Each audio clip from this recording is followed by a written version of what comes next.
It's only been a couple of days since the last episode, but a full 10 years has passed in Westeros at the start of episode 6, and a lot has changed. Relationship dynamics, motivations, not to mention adding a different holy what happened to Paddy Considine. Welcome to the Far Side, this is Mix, and if you're new to the channel, we discuss everything about blood feuds, dragon eggs, and everything in between. We're as green as the council, and like them, we're taking our shot. So please consider a like if you haven't already. We appreciate your support. Let's get into this, let's go. The title of the episode is The Princess and the Queen. This marks the largest time jump in the series so far, and so many things have changed that I feel this could have been the start of the series to begin with. I feel like I was watching The House of the Dragon for the very first time. Some of the stuff that happened in the previous episodes was, well, they were dropped. The king's illness magically disappears. Sir Cole's back with the King's Guard despite brutally killing a knight in front of the king. The sudden stop is very palpable and it's jarring to the audience. I've come to associate the young actresses to Princess Rhaenyra and Queen Alicent respectively, having spent 5 episodes with them. But now with these adult characters, I feel we are starting from scratch and it would take time to establish that connection once again. It's not a problem with the acting, but more on how they chose to present these events. To the show's credit, they were able to deliver as tightly as possible to a point that I felt they're making up for lost time. The events that take place could have been easily stretched into episodes, let some of the plot points breathe a little, but bam, characters die and that's that. Princess Rhaenyra Targaryen, played by Emma Darcy, her character now directly contrasts her idyllic young self who wanted nothing to do with childbearing. When the queen asks to see her newborn child, she actually brings him to her despite just having given birth. Sir Velaryon accompanies her. Their open marriage agreement has unexpected consequences in the form of their children and has become the main contention to their succession. If the nature of their heritage turn out to be true, which they are, technically they're considered bastards and will not be able to ascend the throne. He's aloof and doesn't care about the politics. Quite frankly, he's just there to play fencing with his new friend.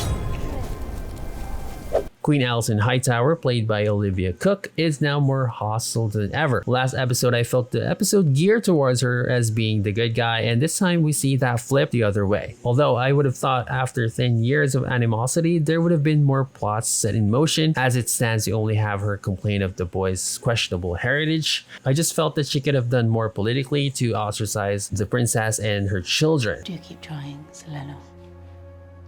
Sooner or later, you may get one who looks like you.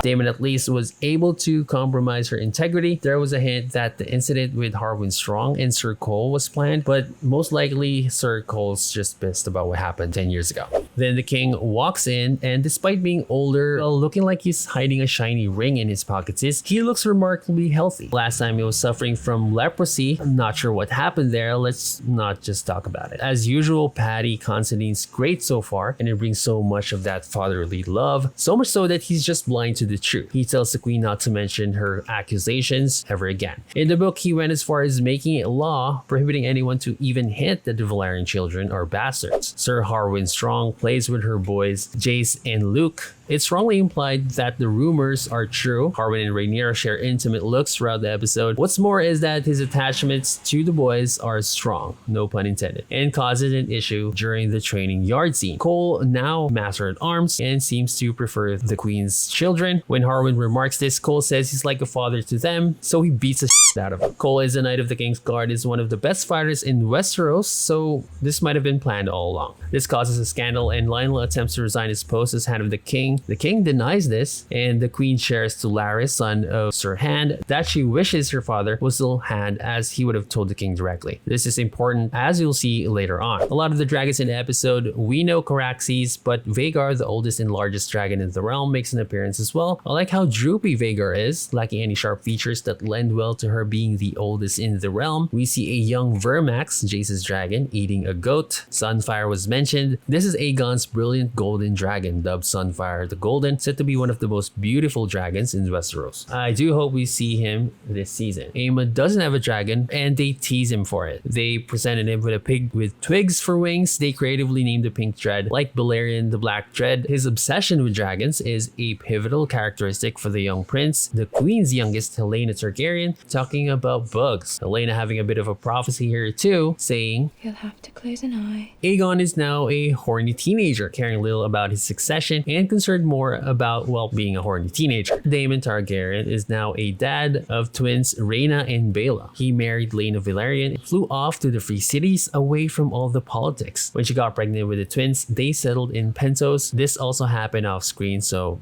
we need to figure it out for ourselves. The Prince of Pentos asked for their help against the Triarchy, now allies with Dorne, in exchange for the mansion and the lands that surround it. Dad Damon considers it, thinking it's a pretty sweet deal, but Laena wants them to go back home. Once again, Matt Smith is great. As always, Dad Damon has a haunted quality about him. He still has dreams of grandeur, reading about his forebears, about the great dragon riders of old. In King's Landing, the small council convenes. The first thing we hear are the Brackens and the Blackwoods. Deep cut about their long rivalry in the lore. The princess and the queen contradict each other. Tywin Lannister, twin of Jason and now master of ships in place of Corlys, discusses the war on the Stepstones.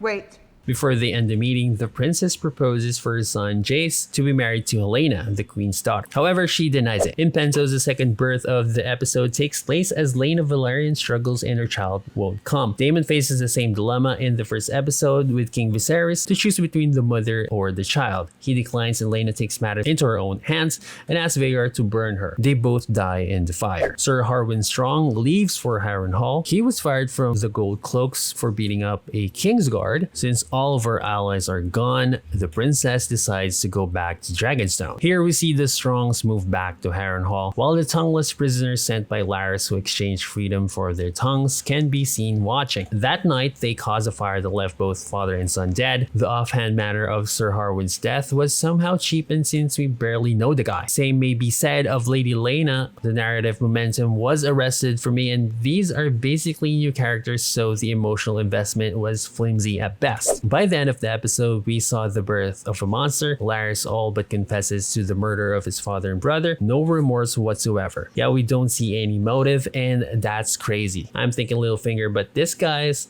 a step further. That's it for the episode, guys. A lot happened in a span of 60 minutes and it's hard to take in, I know. There are also story elements that have been pushed off screen. Damon's adventure with Laena, the Stepstones abandoned, the King's health, and Harwin's connection with the Velaryon boys were all wasted opportunities for me. But that's my opinion, and I want to know what you guys think of the episode. The only consolation I can think of is that they're pushing the story along, which means we'll get to the good stuff faster within the season. In any case, I still think this is the best weekly show, and I'm eager to watch the next episode. Please like, share, and subscribe. We appreciate your support of the channel. Thank you so much for watching. Keep rocking out there, and see you on the next one.